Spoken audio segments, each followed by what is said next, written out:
yang hari ini berhalangan hadir selaku dosen mata kuliah Bahasa Indonesia dan teman-teman yang saya banggakan. Terima kasih sudah hadir dan menyempatkan waktu untuk mengikuti presentasi kelompok kami. Saya Juwita sebagai moderator pada kesempatan kali ini. Hari ini kita akan membahas materi yang sangat menarik, yaitu menulis paragraf efektif. Sebelum kami memulai presentasi, izinkan saya membuka dengan sedikit pantun. Jalan-jalan ke Balikpapan. Jangan lupa membeli keripik udang. Tak kenal maka tak sayang. Jadi, izinkan kami memperkenalkan diri dulu ya teman-teman. Kami dari kelompok 5 yang terdiri dari saya sendiri, Juwita Rana, selaku moderator dan pemateri 1. Saya Mina Juliana sebagai pemateri 2. Saya Elvi Permatasari sebagai pemateri 3. Saya Fitria Stika Putri sebagai pemateri 4. Semoga dalam presentasi kali ini kita semua bisa lebih paham cara menulis paragraf yang jelas, singkat, dan mudah dipahami. Baik, tanpa berlama-lama, langsung saja kita mulai materi pertama. Sebelum memasuki materi pertama, saya akan menjelaskan hal-hal apa saja yang akan kami bahas. Yang pertama, pengertian paragraf efektif. Yang kedua, struktur paragraf efektif. Yang ketiga, syarat paragraf efektif. Yang keempat, ciri-ciri paragraf efektif. Yang kelima, tips menulis paragraf efektif. Yang keenam, studi kasus. Yang ketujuh, kesimpulan.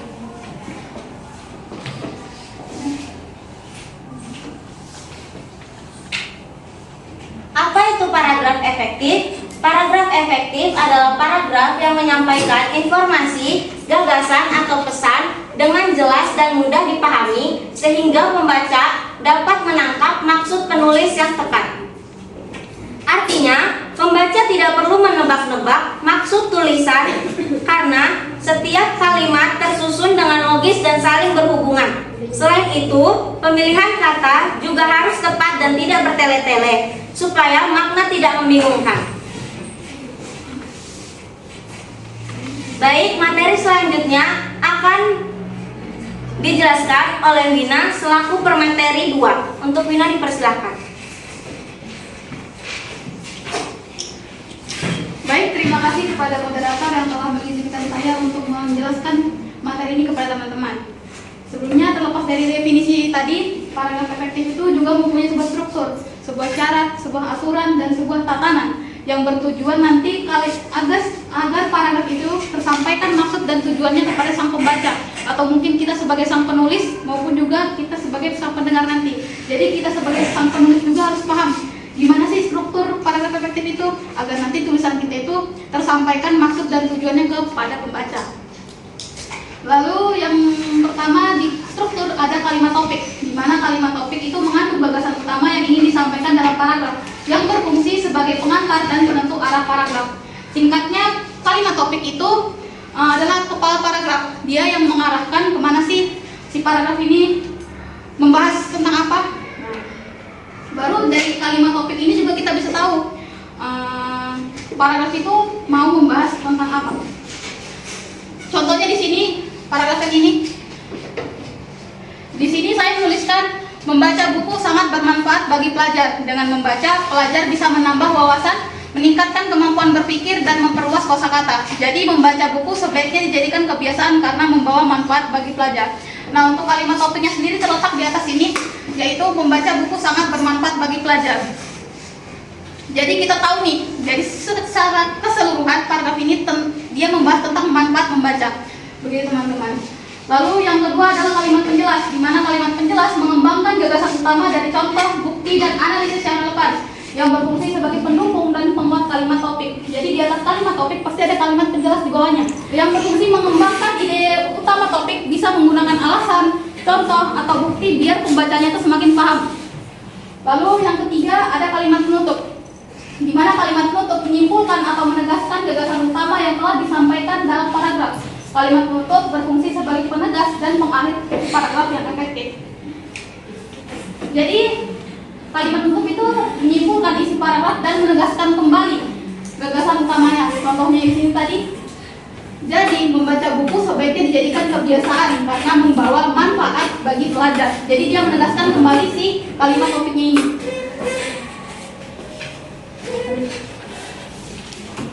Jadi, terlepas dari struktur tadi, di mana kalimat topik itu sebagai pengarah, lalu kalimat penjelas sebagai pengembang, lalu kalimat penutup sebagai penegas. Kita lanjut ke syarat paragraf efektif, di mana yang pertama itu adalah kesatuan, di mana kesatuan adalah sebuah paragraf yang berisi satu gagasan dengan pemahaman utama untuk mengembangkan ide-ide dalam sebuah paragraf dari gagasan pokok. Jadi kata kunci dari kesatuan ini adalah satu gagasan. Jadi dalam satu paragraf itu hanya membahas satu gagasan saja. Misalkan tadi di sini saya membahas tentang manfaat membaca buku, dia nggak bakal lompat lagi ke misalkan membahas manfaat, misalkan manfaat memancing, manfaat olahraga, dia bakal tetap membahas manfaat membaca buku. Lalu yang kedua adalah kepaduan, di mana kepaduan adalah bentuk dari konsistensi dalam pembuatan paragraf dengan kumpulan kalimat yang saling terkait dengan urutan dari pemikiran yang akan ditulis. Kepaduan itu di dalam paragrafnya itu kalimatnya tuh harus saling menyambung dan tersusun runtun. Jadi kalimatnya tidak berdiri sendiri.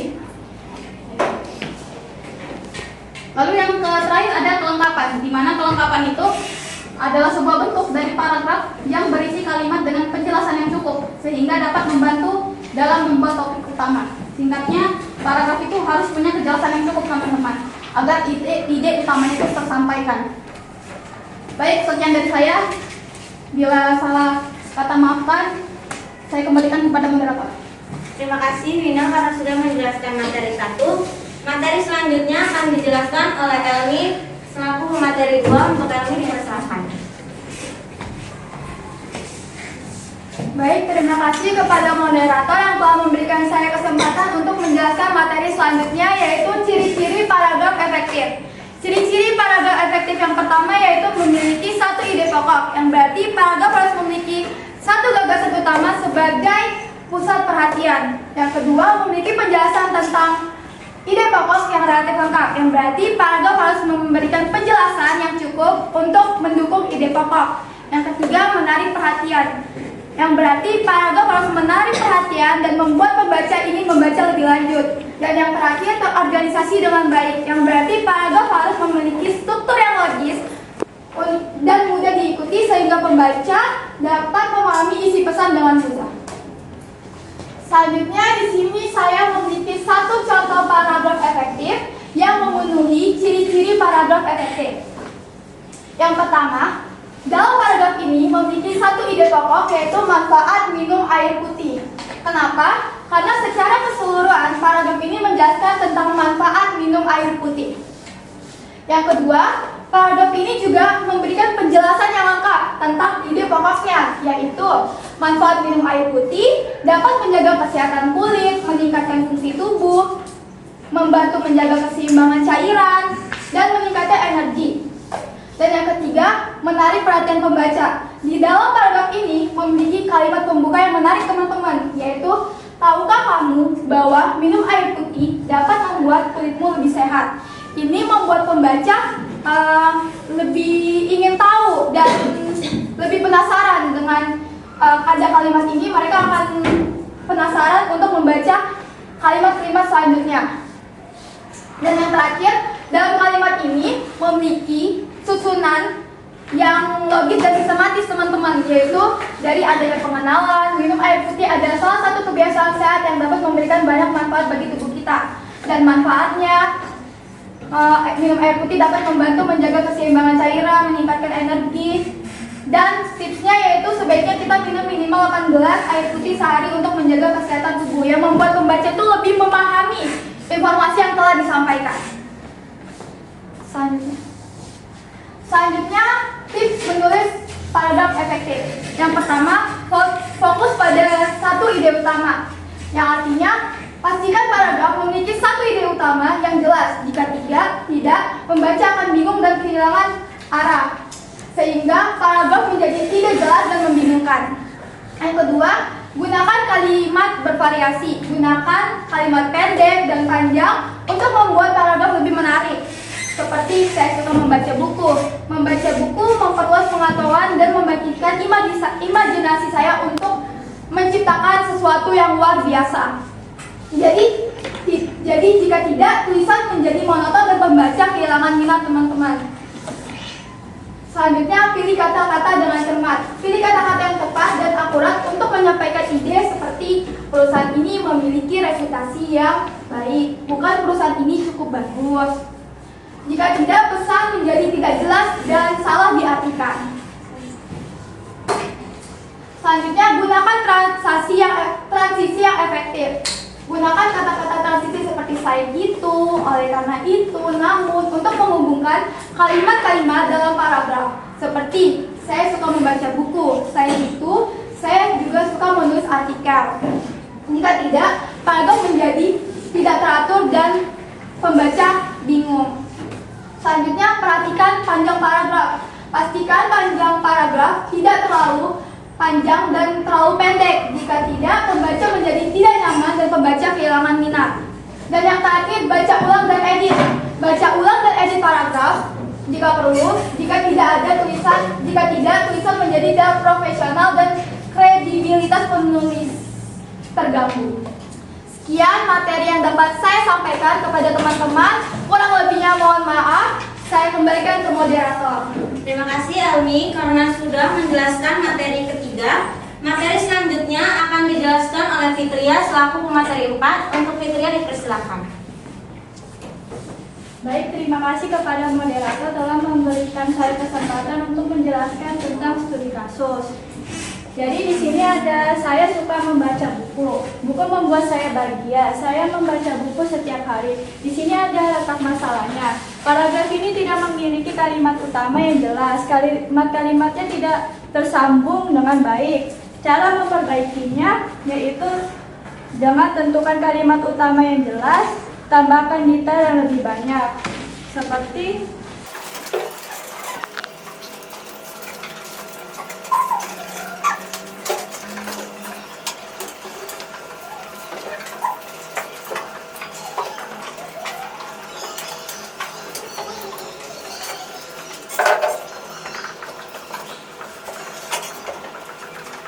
karena tadi ada kesalahan seperti pengulangan kata, yaitu buku diulangi terus sebanyak 3 kali. Saya suka membaca buku. Buku membuat saya bahagia. Saya membaca buku setiap harinya. Kita ganti dengan saya suka membaca buku karena kegiatan itu membuat saya bahagia sehingga saya melakukannya setiap hari. Sekian dari materi saya kembalikan kepada moderator. Terima kasih Fitria kalau sudah menjelaskan materi keempat. Materi selanjutnya akan dibahas oleh saya sendiri. Kesimpulan. Untuk mencapai efektivitas paragraf harus memiliki struktur yang lengkap. Kalimat topik. Kalimat topik yaitu kalimat utama yang berisi gagasan atau inti pembahasan paragraf. Kalimat penjelas. Kalimat penjelas yaitu kalimat yang mendukung dan menguraikan kalimat topik. Dan kalimat penutup. Kalimat penutup yaitu kalimat yang menyimpulkan dan menegaskan kembali gagasan utama yang telah dibahas. Memenuhi syarat kesatuan yaitu satu pokok pemikiran utama. Semua kalimat di dalamnya harus mendukung ide utama. Jika ada kalimat yang keluar dari topik paragraf akan kehilangan fokus dan menjadi tidak efektif. Koherensi atau kepaduan, runtun dan saling berhubungan. Biasanya digunakan kata penghubung. Seperti selain itu, namun karena itu dan oleh sebab itu. Serta kelengkapan. Kelengkapan yaitu penjelasan yang cukup. Artinya, tidak boleh terlalu singkat hingga membingungkan, tetapi tidak terlalu panjang sampai bertele-tele. Selain itu, paragraf efektif ditandai dengan satu ide utama, penjelasan yang cukup, menarik, perhatian membaca, dan tersusun secara terorganisasi. Dengan demikian, penulis perlu memperhatikan penggunaan kalimat aktif. logika penyusunan kalimat, tanda baca yang benar, serta melakukan revisi agar tulisan ringkas, jelas, dan tidak bertele-tele. Baik, selanjutnya saya akan membuka sesi diskusi dan tanya jawab. Untuk teman-teman yang ingin bertanya, dipersilahkan.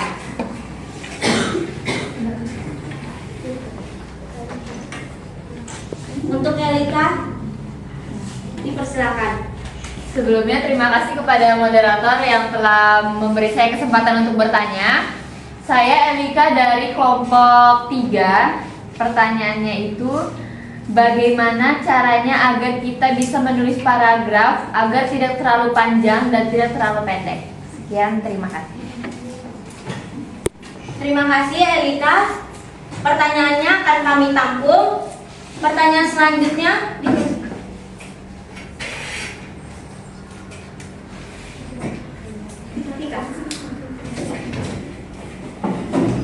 Sebelumnya, perkenalkan nama saya Vika, perwakilan dari kelompok 2. Sebelumnya saya mengucapkan terima kasih kepada moderator yang telah memberikan saya kesempatan untuk bertanya. Pertanyaan dari kelompok 2, bagaimana cara memilih kata yang tepat dalam paragraf efektif? Terima kasih. Terima kasih Vika, pertanyaannya akan kami tampung. Pertanyaan selanjutnya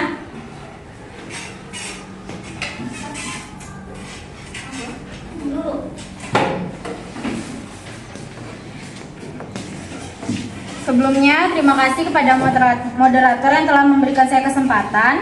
Perkenalkan, saya Lulu dari kelompok 4. Pertanyaan saya, mengapa kalimat utama penting dalam sebuah paragraf? Terima kasih. Terima kasih Lulu.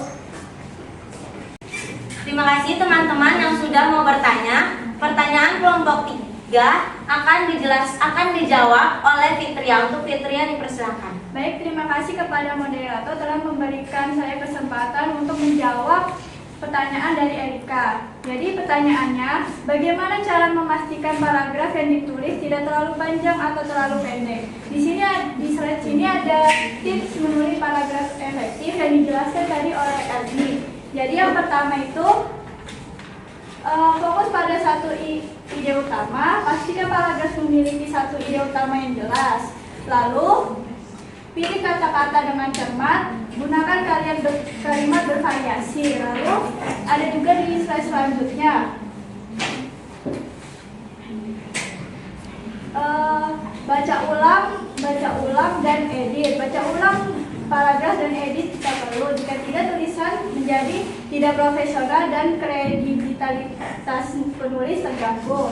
Dan di sini saya akan menambahkan sedikit. Fokus pada yang tadi yang pada slide sebelumnya, fokus pada satu ide utama yang dikembangkan dengan cukup baik, bukan terlalu banyak atau terlalu sedikit kalimatnya. Sekian dari saya kembalikan kepada moderator. Terima kasih Fitria sudah menjawab kelompok 3. Untuk kelompok 3 bagaimana tanggapan?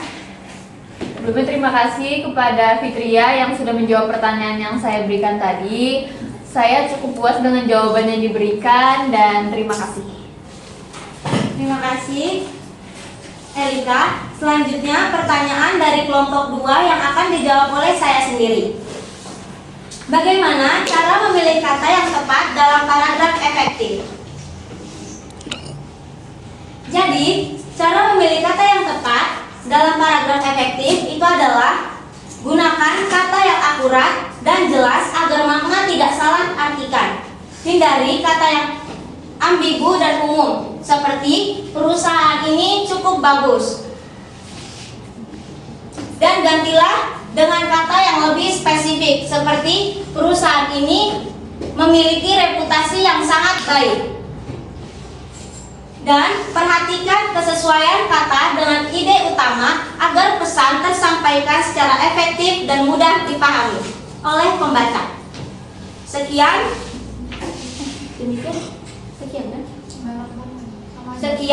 jawaban dari saya.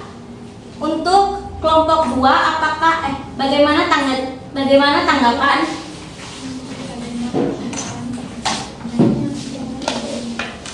Baik, terima kasih moderator Juju yang telah menjawab pertanyaan dari kelompok 2. Baik, cukup jelas dan sekian. Terima kasih. Terima kasih Vika.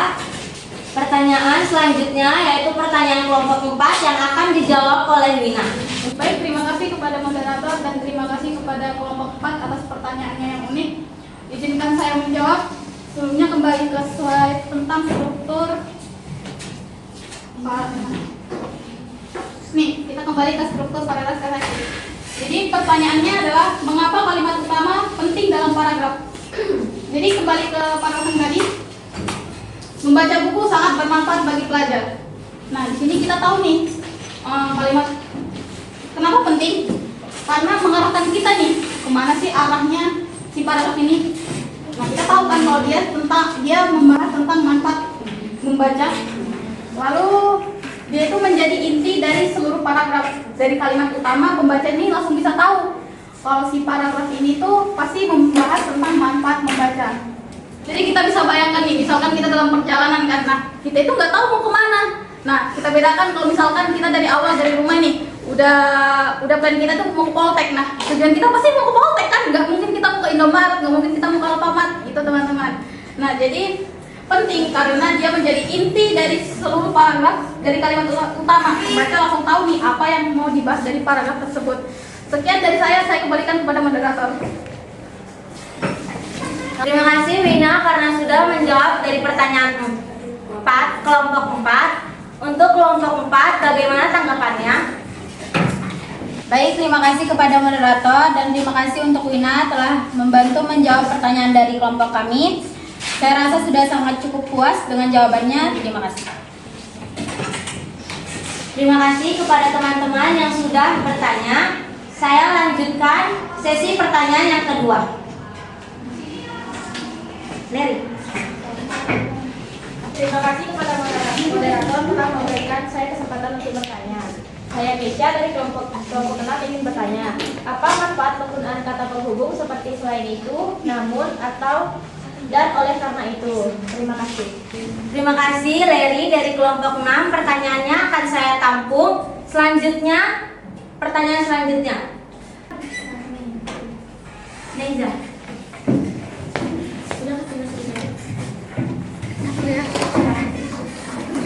Terima kasih kepada moderator telah memberikan saya kesempatan untuk bertanya. Perkenalkan, nama saya Neiza dari kelompok 1. Pada slide ketiga, mengapa kalimat topik disebut sebagai penentu arah paragraf? Terima kasih. Terima kasih teman-teman yang sudah bertanya. Untuk pertanyaan kelompok 6 akan dijawab oleh Elmi. Untuk Elmi dipersilakan. Terima kasih kepada moderator yang sudah memberikan saya kesempatan untuk menjawab pertanyaan dari kelompok 6. Pertanyaan dari kelompok 6 yaitu, apa manfaat penggunaan kata penghubung transisi seperti selain itu, namun, dan oleh karena itu? Jadi, kata penghubung dalam paragraf digunakan agar paragraf nyambung dan mudah dimengerti. Kata-kata ini membuat pembaca tahu hubungan antara satu kalimat dengan kalimat lainnya. Contohnya, saya suka membaca buku, saya suka menulis. Kalimat ini terasa datar teman-teman. Tapi kalau kita tambahkan kata penghubung, yaitu selain itu, saya suka membaca buku, saya suka menulis. Jadi kita tahu nih kalau ada tambahan kegiatan lainnya yang saya sukai. Selanjutnya, contoh kedua, saya ingin bermain. Saya harus belajar. Dengan ini, kalimatnya jadi nggak berhubungan teman-teman. Jadi kita harus tambahkan kata penghubung. Saya ingin bermain, namun saya ingin belajar. Yang membuat kita tahu ada dua hal yang bertentangan, ingin belajar dan ingin bermain. Selanjutnya, hari ini hujan deras. Saya membawa payung. Ini jadinya nggak nyambung teman-teman, nggak terlalu jelas. Dengan itu harus ditambahkan kata penghubung. Hari ini hujan deras. Oleh karena itu, saya membawa payung, yang membuat pembaca tahu adanya sebab dan akibat. Sebabnya hari ini hujan, akibatnya saya membawa payung. Jadi, dengan kata penghubung membuat paragraf lebih nyambung, enak dibaca, dan mudah dimengerti oleh pembaca. Sekian penjelasan yang dapat saya berikan kepada kelompok 6. Terima kasih atas pertanyaannya. Saya kembalikan ke moderator. Terima kasih Elmi sudah menjawab pertanyaan dari kelompok 6. Dan kelompok 6 bagaimana tanggapannya? Terima kasih Elmi telah menjawab pertanyaan yang saya berikan. Saya merasa cukup puas dengan jawabannya. Terima kasih. Selanjutnya pertanyaan dari kelompok 1 yang akan dijawab oleh Wina. Untuk Wina dipersilahkan. Baik, terima kasih kepada moderator dan terima kasih kepada kelompok 1 atas pertanyaannya. Jadi, dalam slide ini, mengapa kalimat topik disebut sebagai penentu arah paragraf? Singkatnya, dia menjadi sebuah kompas. Kalau kompas menunjuk arah, jadi kita tahu kemana sih paragraf ini menjelaskan tentang apa. Jadi, penyampaian itu nyampe kepada kita sama pembaca. Singkatnya begitu, dia sebagai kompas. Jadi kita tahu arahnya. Ya, sekian dari saya kembalikan kepada moderator. Terima kasih Wina yang sudah menjawab dari kelompok 1. Dan kelompok 1 bagaimana tanggapannya? Terima kasih kepada moderator. Terima kasih juga untuk Wina sudah menjawab pertanyaan saya. Saya sudah cukup puas. Terima kasih. Karena semua pertanyaan sudah dapat kami jelaskan, terima kasih kepada teman-teman yang sudah berdiskusi dengan memberikan pertanyaan. Saya akan menutup presentasi hari ini. Sekian, terima kasih. Wassalamualaikum warahmatullahi wabarakatuh.